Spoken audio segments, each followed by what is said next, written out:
ये जब भी लव सॉन्ग गा रहे हैं ना, मुझे एक ही गीत याद आ रहा है कि लोरे अखियां से बाहर जैसे दरिया रे, जिंदगी में जान हो। एक भैया की फरमाइश है, आप और कैसे काटी नहीं काटला उमरिया रे, लोगवा दुश्मन समान हो। मुन्ना भैया, जिंदगी में आपके तो गमी गम है, खुशी हम कही नहीं सकते। पूजा भाभी हमारी है, मुझे बहुत मानती है, मैं उनके बारे में कुछ नहीं बोल सकती। बाकी सब पुरुष अपनी पत्नियों से परेशान है, एक मुन्ना भैया अपनी पत्नी को बहुत प्रेम करते हैं। जोरदार ताली मुन्ना भैया के लिए। एक अद्वितीय बात हो गई, एक आइडल हो गए आप। एक कह रहे उल्टा बोल दी, अब बताओ। नहीं मैं नहीं कह सकती भैया, सॉरी। हाँ आप बोलिए, आप क्या कह रहे हैं? भैया की एक फरमाइश है हाँ हाँ एकदम कि तोहरा मोहब्बत में अरे जिंदगी खराब हो गई है। ये आपके मुखारबिंदु से बड़ा अच्छा लगता है, जहां तक मुझे लगेगा मैं साथ दूंगा आपका। कि दिल जब से तोड़ा लो, हमारा के छोड़ा लो।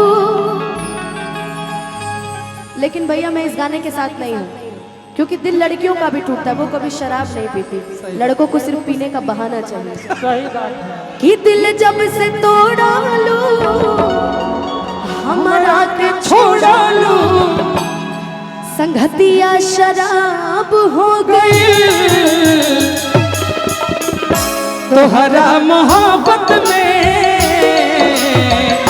जिंदगी खराब हो गई। देखिए देखिए देखिए, अब गोलू राजा भाई के अंदाज में सुनिए। तोहरा मोहब्बत में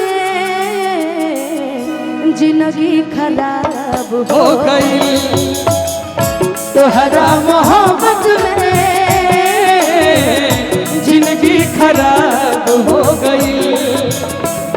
दिल जब से तोड़ा लूं, हमारा के छोड़ा लूं। दिल जब से तोड़ा लूं, हमारा के छोड़ा लूं, संगतिया शराब हो गई। तोहरा मोहब्बत में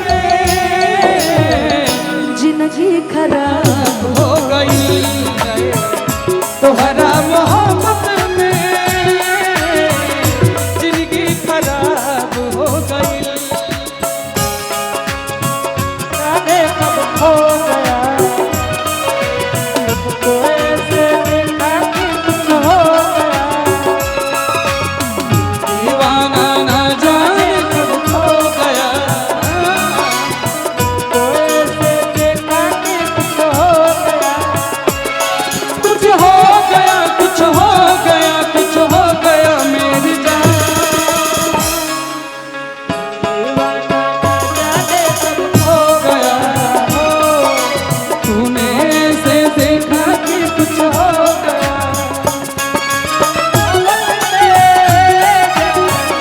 जिंदगी खराब हो गई है। तुम्हारा मोहब्बत में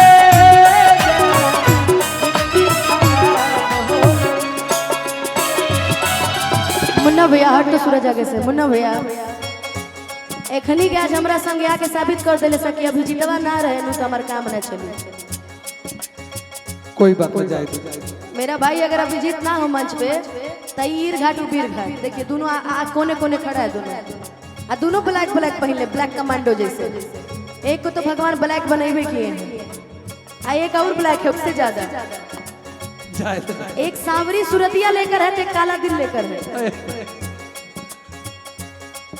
दोनों आने किनारे खड़े, सब अपना अपना लाइव चला रहा है। मेरे फेसबुक से लाइव नहीं है। हमारे पापा हमको मैसेज कर रहे हैं लाइव कब आओगी। अब बताइए कितनी बड़ी गलती क्या है। जवाब दें?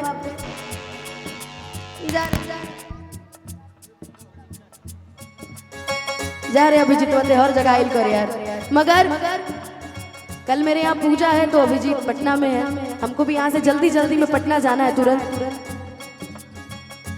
जख्मी भैया के लिखल गाना है, जख्मी भैया के लिखल लाइन बड़ा सुंदर है मनवा मिलन वाला तड़पेला, मिलन वन तड़पेला, दिलवा धक धक धड़केला, दिलवा धक धक धड़केला।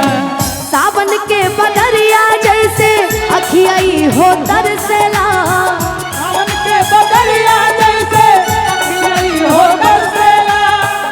जुल्मी जमाना मारे अब ताना, जुल्मी जमाना मारे अब ताना, जियलो मोहाल हो गई तोहरा मोहब्बत में। उनकर तो जिंदगी खराब हो गई, बाकी हमार का हो गई बहुत सुंदर कि हुई। तोहरा मोहब्बत में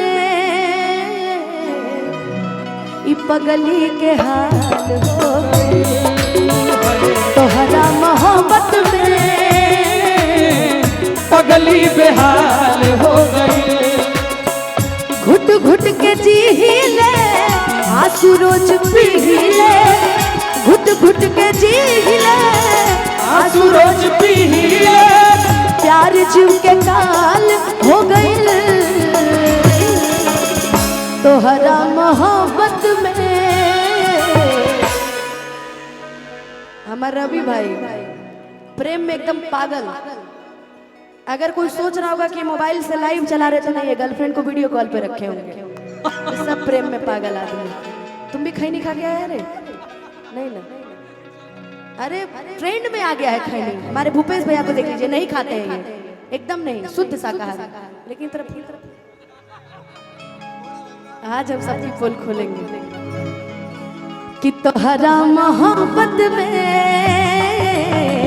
जिंदगी खराब हो गई, तोहरा मोहब्बत में जिंदगी खराब हो गई। भैया समय बहुत कम है और आप कुछ दो शब्द कहना। अब क्या करवा लाइव चला के ससुर? देखिए यही वो आदमी है जिसके पास मेरा फोन था। आप क्या करवा? इनको भी धन्यवाद दीदी। तोरा चक्कर में यूं डांट सुन जाला जा रहे। और जैसा कि आदेश हुआ है कि अनुपमा जी को पटना निकलना है, आपके घर पूजा भी है कल, तो तमाम तैयारियां भी होनी है और कार्यक्रम अपने अंतिम पायदान पे पहुंच चुका है। और आप सबको बारंबार धन्यवाद देता हूं कि आप लोग ने इतना समय दिया।